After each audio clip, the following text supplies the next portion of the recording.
Hello students, welcome to my YouTube channel tutorial classes by Garima Singh. हम लोग यहाँ MBA first sem की maths पढ़ रहे हैं जिसका नाम है बिजनेस स्टैटिस्टिक्स एंड एनालिटिक्स। और इसमें हम लोग आज जो क्वेश्चन कर रहे हैं वो थोड़ा सा डिफरेंट है और वो चाई स्क्वायर से ही है। हमने बोला था आपको काई स्क्वायर बोलिए या चाई स्क्वायर बोलिए, चाई स्क्वायर टेस्ट से ही ये क्वेश्चन है। तो आइए देखते हैं क्वेश्चन क्या है हमारा। क्वेश्चन है अ डाई इज थ्रोन 132 टाइम्स। ठीक है, पासा डाइस क्या है, पासा है जिसको जैसे आप लूडो जिससे खेलते हो उसको 132 टाइम्स थ्रो किया जाता है। The result are as follows, apply the chi square test to find whether the die is unbiased और नॉट। ठीक है, तो हमें ये बताना है कि वो जो डाई है वो अनबायस्ड है कि नहीं। ठीक है, तो सबसे पहले ये दो कॉलम जो है क्वेश्चन में गिवन है। हमने सॉल्यूशन टेबल में ही क्वेश्चन को भी लिख दिया है। ये दोनों कॉलम क्वेश्चन के हैं, क्वेश्चन में गिवन है नंबर टर्न्ड अप। एक डाइस में कितने नंबर्स होते हैं, 1 2 3 4 5 6, वही लिखे हुए हैं। ऑब्जर्व फ्रीक्वेंसी 1 के सामने 16, 2 के सामने 20 ये दी हुई है। एक्सपेक्टेड फ्रीक्वेंसी इसमें देखिए सब में हमने 22 लिख दिया है। ऐसा क्यों किया है, ऐसा इसलिए किया है क्योंकि expected frequency is equal to 132 times dice को थ्रो किया गया था। और एक डाइस को जब हम एक बार थ्रो करते हैं तो डाइस पे 6 नंबर्स होते हैं, लेकिन उसमें आता कोई एक ही नंबर है, तो उसकी प्रोबेबिलिटी हो जाएगी 1/6। लेकिन कितनी बार वो डाइस को थ्रो किया गया है, 132 टाइम्स। तो इज इक्वल टू जब हमने सॉल्व करा तो एक्सपेक्टेड फ्रीक्वेंसी हर एक नंबर की एक्सपेक्टेड फ्रीक्वेंसी क्या हो जाएगी, 22। मतलब 1 भी 22 टाइम्स, 2 भी 22 टाइम्स, 3 भी 22 टाइम्स। तो एक्सपेक्टेड फ्रीक्वेंसी हमारी हो गई 22। तो हमने एक्सपेक्टेड फ्रीक्वेंसी में सब जगह क्या लिख दिया, 22 22 22 22। ठीक है, अब ये वाला कॉलम होता है observe frequency minus expected frequency, उसके बाद उसका स्क्वायर। तो 16 में से जब आप 22 माइनस करोगे तो क्या आएगा, 17 18 19 20 21 22, 6 आएगा। माइनस का 6 का स्क्वायर करोगे 36 मिल जाएगा।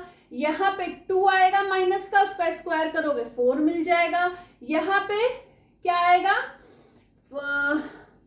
3 आएगा, 3 का स्क्वायर 9 हो गया। 3 आया माइनस 3 आए, तो जब स्क्वायर करते हैं तो माइनस वाली क्वांटिटी भी प्लस में चेंज हो जाती है। इसके बाद हमने क्या करना है कि इस वाली को इस वाले से डिवाइड करना होता है। तो 36/22, 4/22, 9/22, 64/22 ये करना है। अब हमने ये कर दिया, अब इन सबको ऐड करना है। तो बहुत ही आसान है, सब में अपॉन में क्या है, 22। तो ऊपर वाले नंबर्स को आप सबको क्या करोगे, ऐड कर लोगे और उसके बाद 22 से डिवाइड कर दोगे। तो 11 से जब आप डिवाइड करोगे ऊपर वाले और नीचे वाले नंबर को, तो 18 आएगा कि क्या आएगा, शायद 18/2 आएगा। 18/2 आएगा और फिर उसको आप डिवाइड करोगे तो 9 आ जाएगा। तो ये हमने काई स्क्वायर का फॉर्मूला जो इस पूरे का सम होता है, सम इसका, तो ये काई स्क्वायर का फॉर्मूला होता है, तो हमें वो मिल गया 9। अब 9 मिल गया। डिग्री ऑफ फ्रीडम कैसे निकालते हैं, जो हमारे ये नंबर्स हैं ये टोटल कितने हैं, 6 है। तो डिग्री ऑफ फ्रीडम का जो सिंबल होता है वो ऐसा होता है। ठीक है, उसे हम बोलते हैं न्यू। तो new is equal to n-1। तो ये टोटल नंबर 6 है, 6 में से 1 माइनस करा, क्या निकल आया, 5 निकल आया। The table value of chi square for 5 क्यों, degree of freedom at 5% level. हमने बोला था ना कि कोई अगर नहीं दिया है तो किस सिग्निफिकेंट लेवल पे हम वैल्यू टेबल पे चेक करेंगे, तो हमेशा 5% पे। 5% लिखा हो या ना लिखा हो, 5% या 0.05, 5/100 को जब आप सॉल्व करोगे तो क्या आएगा, 0.05। ठीक है, तो उस पे हमारी वैल्यू टेबल की वैल्यू, मतलब ये जो काई स्क्वायर की वैल्यू होती है इसे पी वैल्यू भी बोलते हैं। जो टेबल होती है उसमें नीचे लिखा रहता है पी वैल्यू। ठीक है, तो 11.5 11.071 वैल्यू होती है। आंसर में मेरी 9 निकली है और सिग्निफिकेंस वैल्यू हमारी 11.07 लिखी हुई है। तो हमने क्या लिखा, कैलकुलेटेड वैल्यू कैलकुलेट की है हमने 9। टेबल वैल्यू पी वैल्यू हमारी क्या है, लेस देन है, वो कैलकुलेटेड वैल्यू छोटी है टैबुलेटेड वैल्यू से, तो हमने लिखा calculated value less than tabulated value. H0 is accepted, H1 is not accepted या H1 इज रिजेक्टेड। H0 और H1 क्या है, H0 मतलब नल हाइपोथेसिस, H1 मतलब ऑल्टरनेटिव हाइपोथेसिस। कहीं कहीं पे ऑल्टरनेटिव हाइपोथेसिस को H और स्मॉल a बोलते हैं क्योंकि ऑल्टरनेटिव वर्ड A से स्टार्ट होता है। हमने यहाँ पे H0 और H1 ले लिया। तो अगर H0 इज एक्सेप्टेड तो हमने यहाँ लिख दिया डाई इज अनबायस्ड। अब हमें ये पता होना चाहिए कि हमने यहाँ पे माना क्या था। तो हमने क्या माना था कि H0 मतलब नल हाइपोथेसिस। नल हाइपोथेसिस हमने माना था कि डाई इज अनबायस्ड। अगर नल हाइपोथेसिस है तो उसमें हमने ये माना था कि die is unbiased. Alternative hypothesis थी डाई इज बायस्ड। तो अगर आपकी कैलकुलेटेड वैल्यू टैबुलेटेड वैल्यू से छोटी होती है, कैलकुलेटेड वैल्यू मतलब जो वैल्यू हमने निकाली है इस टेस्ट में, टैबुलेटेड वैल्यू जो हम वैल्यू टेबल से देखते हैं, पी वैल्यू भी उसको बोलते हैं। अगर कैलकुलेटेड वैल्यू छोटी है टैबुलेटेड वैल्यू से तो हमारी हाइपोथेसिस नल हाइपोथेसिस मतलब H0 नल हाइपोथेसिस सही होती है और ऑल्टरनेटिव हाइपोथेसिस रिजेक्ट हो जाती है, नल हाइपोथेसिस एक्सेप्ट हो जाती है। तो नल हाइपोथेसिस हमने ली थी डाई इज अनबायस्ड। तो हमारा आंसर क्या निकल आया, क्योंकि ये एक्सेप्ट हो गई और ये रिजेक्ट हो गई। जब एक्सेप्ट हो गया तो जो एक्सेप्ट हुआ है वही स्टेटमेंट हो जाएगा, डाई इज अनबायस्ड। तो हमने यहां लिख दिया देयरफॉर डाई इज अनबायस्ड। ठीक है, अब हम बता दें हमने टेबल की भी जो पिक है वो ऑनलाइन निकाल के डिस्क्रिप्शन बॉक्स में उसका लिंक भेज देंगे आप लोगों को। तो टेबल होती कैसे है वो देखिए आप। यहां पे आपका होता है डिग्री ऑफ फ्रीडम,